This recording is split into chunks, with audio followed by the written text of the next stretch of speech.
Sekarang saya nak pergi pula kepada produk yang pertama, iaitu ESP. ESP ni merupakan sumber protein. Kalau kita makan dalam makanan harian kita, kita boleh dapatkan dua sumber protein dalam diet. Kita boleh dapat daripada haiwan, kita boleh dapat daripada tumbuhan. Dan apa yang membezakan ESP ni dengan protein haiwan adalah ESP daripada tumbuhan dan ia tidak mempunyai kolesterol. Jadi untuk individu yang mahu menjaga tahap kolesterol yang sihat dalam badan ataupun individu yang concern tentang kolesterol, memang sangat sesuai untuk dijadikan ESP ni sebagai salah satu orang kata produk harian. Ambil sebagai protein tambahan ataupun menggantikan beberapa jenis diet daripada haiwan untuk kurangkan kolesterol yang diambil daripada makanan. Protein merupakan sejenis makronutrien di mana badan kita perlu dalam kuantiti yang agak banyak, dan badan kita perlu untuk maintenance, untuk pertumbuhan, untuk maintenance, dan hampir keseluruhan badan kita ni adalah protein, dan ia perlu sangat untuk kulit kita, untuk bina sel darah badan kita, otot, untuk membina rambut, kuku, dan sebagainya. Jadi kita memang perlukan protein setiap hari. Badan kita dia boleh menghasilkan protein, tapi tak semua jenis. Dan dalam diet harian kita perlu tambah essential protein, iaitu essential amino acid, iaitu amino acid perlu untuk badan kita buat maintenance, untuk kekalkan tahap kesihatan badan kita. Jadi sebab itulah perlunya ambil protein daripada diet harian. Dan macam ESP merupakan salah satu produk yang bagus sebab dia memberikan kesemua jenis amino acid perlu ataupun essential amino acid yang badan kita perlukan untuk pembinaan sel, pembinaan hormon, dan sebagainya. Sekarang saya nak sebutkan beberapa keperluan protein untuk tubuh badan kita. Dan manfaat protein ni sangat penting lah sebenarnya kan, untuk kita kekalkan badan kita ni sentiasa sihat. Okey, yang pertama sekali, protein ni dia akan membantu dalam memberi tenaga pada badan. Dan kalau kita makan protein, jika anda perasan, bila kita ambil protein dalam diet kita, kita akan dapat rasa tenaga, dan kita akan dapat rasa kepuasan kita makan. Kita akan rasa lebih kenyang bila kita makan. Maka kita ada rasa fullness kan bila kita ambil protein. Tak kisahlah daripada protein haiwan ataupun tumbuhan. Cuma yang saya sebutkan tadilah, protein tumbuhan ni dia lebih menyihatkan sebab dia tak ada kolesterol. Okey, jadi pertama dia akan membantu dalam memberikan tenaga kepada tubuh badan kita. Okey, kemudian selain daripada untuk orang dewasa yang nak ambil ESP ni kan setiap hari sebagai sumber tenaga yang sihat, kita juga boleh cadangkan kepada individu yang mengandung atau yang sedang hamil. Untuk wanita yang sedang hamil, sepanjang trimester, maksudnya trimester pertama, trimester kedua dan trimester ketiga, memang disarankan untuk mengambil protein yang secukupnya kepada ibu hamil. Sebab protein ni kan untuk ibu hamil, dia membantu dalam menyokong pembesaran bayi dalam kandungan. Selain daripada tu, untuk ibu yang sedang hamil, nak membesarkan anak dalam kandungan kan, dan dalam masa yang sama, ibu tu juga kena pastikan badan dia pun kata maintain, dari segi rambut tumbuh, kuku mak pun tumbuh tak cepat patah kan, kulit pun boleh hasilkan sel kulit yang lebih sihat, hormon pun perlu untuk dihasilkan, dan semua ini perlukan protein. Sebab itulah protein yang lengkap, protein yang cukup itu sangat-sangat penting untuk ibu hamil.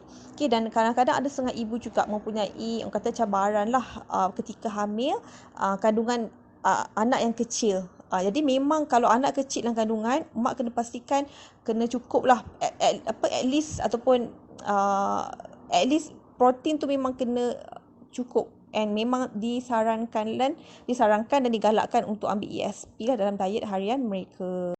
Dan dalam masa yang sama, waktu ambil ibu yang mengandung kan, mereka kena jaga mereka punya pemakanan. Kena pastikan kandungan gula atau pembacaan gula dalam darah mereka sentiasa sihat. Sebab ramai ibu-ibu sekarang ada masalah GDM, iaitu kencing manis ketika hamil. benda ini dia akan memberi kesan yang tak sihat lah, yang negatif lah kepada ibu. Okay, dan anak akan saiz anak akan lebih besar daripada biasa sebab bacaan gula yang tinggi dalam badan ibu. Jadi ESP adalah solusi yang sangat bagus untuk ibu yang tak ada masalah GDM. Untuk ibu yang ada masalah GDM, memang kita sarankan untuk ambil, kerana ESP mempunyai glycemic index yang rendah dan ia selamat untuk ibu hamil tanpa meningkatkan gula dalam darah mereka. Saya nak pergi kepada manfaat protein yang lain. Manfaat protein juga bagus untuk ibu yang lepas melahirkan anak. Dalam waktu berpantang, kena pastikan cukup protein untuk repair balik sel-sel dan juga untuk membaiki tisu-tisu yang luka. Protein penting. Kemudian waktu menyusukan anak, ibu yang menyusukan anak ni pun perlukan protein yang cukup. Protein yang cukup kepada ibu yang menyusukan anak dan lepas melahirkan anak kan, dia akan bantu dalam penghasilan susu ibu yang lebih berkualiti. Jadi susu ibu lebih pekat, lebih berkualiti tinggi, dan anak akan lebih cepat kenyang. Jadi sebab itulah protein tu penting untuk ibu yang menyusukan anak. Dan selain daripada tu, protein juga ataupun protein soya, sebab dia lengkapkan amino acid itu untuk badan kita, juga sangat bagus untuk individu yang mahukan skin yang lebih sihat. Sebab kulit kita boleh digantikan dengan sel kulit yang baru. Lapisan epidermis kulit kita bahagian luar ni akan jadi sel kulit yang mati dan sel kulit baru akan diperbaharui. So protein merupakan salah satu sumber yang penting untuk membina sel baru yang lebih sihat. Jadi kalau contoh tu orang tu dia cukup vitamin C, vitamin B, vitamin E yang diambil, ada omega 3 pada badan dia. Dan kemudian dia ambil protein juga untuk bina sel yang lebih sihat. So kulit tu akan jadi lebih yang kata sihat. Sel-sel kulit baru yang lebih sihat. So bagus untuk individu yang mahukan kulit yang sihat. Kemudian protein juga penting untuk membina otot. Jadi ini lebih kepada individu yang aktif, walaupun kita MCO duduk rumah kan, tapi masih lagi ramai yang bersukan kan, masih lagi membuat aktiviti harian, aktiviti fizikal. Dan untuk individu yang mahu membina otot, protein adalah sangat penting. Diambil sebelum ataupun selepas bersenam untuk membantu pembinaan otot. Kemudian saya nak pergi kepada manfaat protein soya yang lebih spesifik lah, protein soya. Protein soya sangat-sangat sesuai dicadangkan untuk wanita yang melalui stage premenopause dan juga menopause.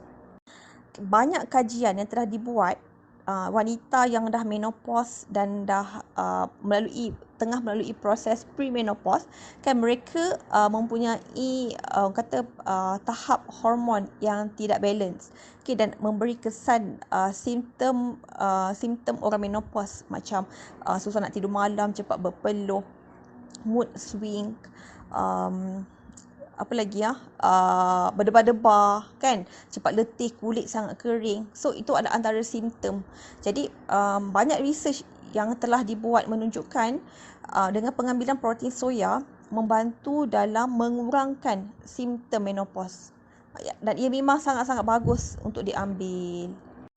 Jadi kat sini, kalau anda ambil untuk anda punya kulit yang cantik, ataupun anda ambil sebab mengandung ataupun sebab nak bina otot kan, anda muda, tapi kita juga sebenarnya kita boleh bagi kepada ibu bapa kita, parents kita, mak kita kan dekat kampung, anda boleh bagi untuk mereka ambil. Sebenarnya dia memang bagus sebab glycemic index rendah, protein dia lengkap, dia akan bagi tenaga, dia akan jaga gula dalam darah, dan yang paling bagus, dia juga akan membantu dalam menjaga tahap kolesterol dalam badan. Okey, dan yang terakhir macam yang saya sebutkan tadi lah pasal kolesterol. Protein soya adalah protein yang sangat-sangat bagus diambil untuk orang yang nak jaga tahap kolesterol. Jadi kalau anda ada ayah ataupun customer anda kan, ada maybe ambil untuk diri sendiri, tapi sebenarnya dia boleh bagi kat parents dia juga, untuk ayah, untuk ibu, untuk jaga kesihatan. Jadi bila dia ambil ESP dalam diet dia, so dia dah kata dah tambah protein yang tak ada kolesterol dalam diet harian, dan dia akan mengurangkan risiko terhadap kata kolesterol, bacaan kolesterol jahat yang tinggi dalam badan. Dan based on research yang telah dibuat, pengambilan protein soya selama 12 minggu selama setiap hari membantu dalam menurunkan kadar kolesterol jahat dalam badan. Jadi kita dah dengar tentang protein soya, tentang ESP. Baru satu produk pun rasa macam dah banyak kan manfaat dia. Jadi kalau kita boleh highlightkan benda ni, kita boleh share dengan orang, ataupun anda sendiri yang tak pernah ambil, anda kena makan, anda ambil, anda rasai kan. Dan saya rasa memang akan ramai jatuh cinta dengan produk ni. Ia bukan saja untuk kecantikan tapi juga untuk kesihatan.